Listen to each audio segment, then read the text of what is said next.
It's between 1 and 3, not including 1 or 3. M! Is he right? Yes, the number I was thinking was the letter M. Alright, I wasn't gonna do this, but this one is too good to pass, but I think it will be the last one. Hey, what's up everybody? Scoobily Doobily Roobily here. Welcome to another DnDMemes video. Yeah, I don't really have anything to say. Are you subscribed? Okay, cool. Alright, with that out of the way, hope you enjoyed the video. I've found most D&D players take coronavirus seriously. We know two things from experience. A. 2% risk is not as low as it sounds. B. No matter how high your constitution score, you can always fail your saving throw. Also, mask grant advantage on the roll, so keep that in mind. I wouldn't say it grants advantage. The numbers I've seen show wearing a mask adds a +1 to your con roll, but if the other guy is wearing a mask, it's a -14 to the DC. Guys, just wear a mask if you go outside and if you can do it. The real hurdle of D&D. Learning how to socialize more and talking without stammering. My DM saying, elaborate how you do that. Me with 8 real life charisma. Laughs in DM with 8 charisma. I often find myself saying things over and stuttering. You walk through the ice tunnel and walk into a large cavernous area with icicles and stuff hanging down from the ceiling. Man, don't worry about it that much, come on, it's fine. Probably they don't even notice most of the time. I mean, they're probably just glad that they have a DM willing to do it. Willing to DM, you know. Half-breed. I'm sorry ma'am, but this is a support group for monsters only. Well, actually, I am a monster. How? Well, you see, my mother was a mermaid and my father was a minotaur. Right. And let me guess, you got a human half from both of them. Exactly. Gotcha. Hardy har har. You know, it's insensitive mockery like this that makes us need these support groups in the first place. Huh? Listen, sir, I'm just here to drop off my brother and I'll be on my way. This guy bugging you, sis? I'll be back to pick you up at 7. Sounds good, thanks. I just love every single meme regarding the Mermator thing, regarding the mermaids and minotaur half-breeds. It's just fucking great, all of them. Oh yeah, I didn't even notice. He even designed a chair for the Mertor, whatever it was called. Epic final battle. Give your players a disintegration gun. What it actually does is shoot people into the future. In the final session, all the people they shot with it blink into existence around them at once. OP, please change your URL. Probably amazing RPG ideas. Bold of you to assume your players will get together enough to actually reach that final session. How they roll. Sorcerer. Wizard. Artificer. Is that a Roomba? Replaces Broom of Flying with Roomba of Flying in DM notes. I'm begging you. Put a reporter and early version of a newspaper in your D&D campaign. At the end of every mission or ordeal, have the reporter interview the players as to what happened.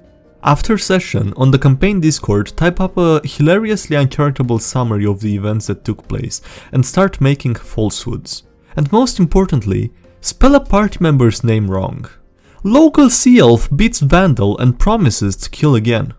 Star-crossed lovers, gangsters, come to tragic end at the hands of murderous vigilantes. I did this once, as a player. My PC was a Gnome divination wizard that used her powers to see and listen to other things. The next session, I came with a page of my newspaper. The Eye of the Beholder. Good times. Perhaps it's time for another hint. When the DM's puzzle is a little too tough for the party. DM, guess the number I'm thinking of. Party. It's between 1 and 3. 4! It's between 1 and 3. Not including 1 or 3. M! Is he right? Yes, the number I was thinking was the letter M. I love this. I've said it once, and I will keep saying it. There are many dumb shit players. But the other 70% of the time, puzzles are presented poorly or are not adequately presented as puzzles in the name of not railroading players. Puzzles only work if the players know the objective of the puzzle, knows the variables that can affect the solution, but not how they work together, and are given adequate feedback when they experiment to understand the effects of their actions. Instead, most times as a player, I'll try manipulating a hinge or something that ends up being vital to the solution, but if it doesn't go perfectly, the DM just says, "Nothing happens," which gives me and the other players nothing to work with. Then again, as is usually true for the sub, maybe my group isn't as terrible as yours. Thanks for listening to my TED Talk. The worst part is knowing the puzzle IRL, but you dumped int, so your character doesn't even know what numbers are. Damage rolls, not gender rolls. Wear whatever the f you want. Barbarian, seeking love. If you get married, make sure your spouse is a different class than you. For instance, if you do a lot of magic, then consider marrying a tank, or someone with a lot of HP or armor. This will make your bond stronger and more viable in the current meta. If you meet a healer, please do yourself a favor and complete their side quests so you can marry them as soon as possible. They are very rare. Why I'm majoring in math? Your son's math is great. What do you do at home? Oh, flashcards. University of Tabletop. Okay, you got a critical hit, so add your strength modifier. Remember you have a +2 weapon, you're still raging, and multiply by 2. Good so far? I mean, you're gonna need a bit more than D&D to pass college math classes, but okay. Gets them every time. My one-shot. New players. Wait, it's a campaign? Dungeon Masters. Always has been. That's how you trick players into playing a campaign. Trick them into a one-shot and then it's easy.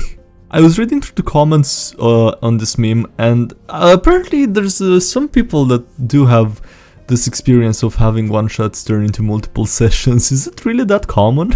It's a dangerous game we play. Me, praying the DM doesn't ask what my carry weight is. All the random shit I've looted and will never use. What my character can actually carry. DM, you are over encumbered. Player, damn it, I have nothing I can spare to miss though. Yeah, I gotcha. So the dragon is gaining on you. Okay, I'll drop this cheese wheel. Ah, you're fine now. Also, cheese wheel? Where on earth did you get that from? Don't look up stat blocks and maybe they wouldn't randomly gain resistance. DM, player who looks up stat blocks. I have altered the monster. Pray I don't alter it further.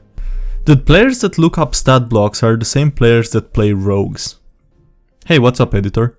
What does everyone think of my new one-shot idea? The party has to initially investigate an imp cave. Yeah, I read the first sentence and it's literally the Sims Beldelfind meme from literally last episode, I think, so not reading it again. Our druid always rolls terribly. Our group was supposed to meet up today for his birthday, but COVID ruined our plans at the last minute. At least the cake I made him was appropriate for the situation. It's a natural 1. Ah, that's really cool. I enjoyed this post.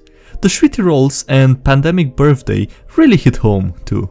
Is this the best thing to come out of 4th edition? You know all the happy elf songs are about killing invading humans, right? Cal, sing a happy dwarf song. Also about killing invading humans. The fucking human invaders. Every time. There's an exception here. Happy orc songs? About invading and killing humans. Are the happy human songs about invading and killing other races? I definitely know a dwarf song not about killing humans. Diggy diggy hole intensifies. EVIL. When it's the party's first evil campaign and nobody really knows what to do. Oh, and make him eat dirt. yeah, that sounds like something an evil person would say. The druid when they cast tidal wave and don't realize they're in the AoE.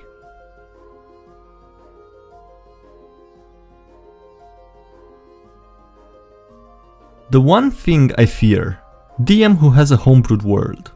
I fear no man, but that thing, natural 20 history check. It scares me. If everything is made up bullshit, no one can call me out for bullshit. You speak the truth. Sometimes a random history check leads to my well, guess I've made 4 generations of kings and queens that apparently exists, and one of them reformed taxes. Sure, why the f not? I know you were only looking into the royal line for signs of a long lost heir, but we have hundreds of years of history to make up. The comic relief player when their tragic backstory is suddenly revealed. For the first time in his life, Sonic is devoid of humor. For the first time in his life, Sonic truly understands the meaning of war.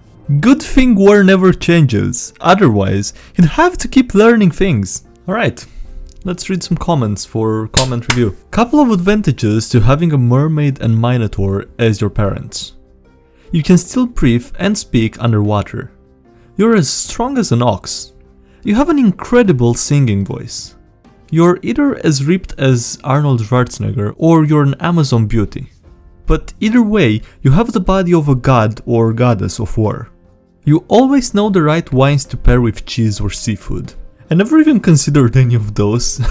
Thanks for bringing those up. Now we're gonna read some of the additions to the, Bard collection of books. Daddies of the Apocalypse, Harem of Strahd, Waterdeep, Panty Raid, Spoopy Thoughts, Ghosts of Saltmarsh, Dungeon of the Simp Mage, Dungeons from the Ahagawa Portal, Tomb of the Elves, Baldur's Gate, Going Down on Zariel, Xanatar's Guide to Every Bed. Alright, that was it for this video. Thank you guys for watching, I hope you enjoyed it. Please leave a like if you did and subscribe for more if you haven't already. Also, thank you to everyone supporting the channel on Patreon, helps out and I really appreciate it. Check it out below or link on screen if you want. Also links below to all the other social media, Discord, subreddit, whatever else. There's links in the description. And yeah, that's it. Thanks again for watching and I'll see you next time. Have a great day, bye!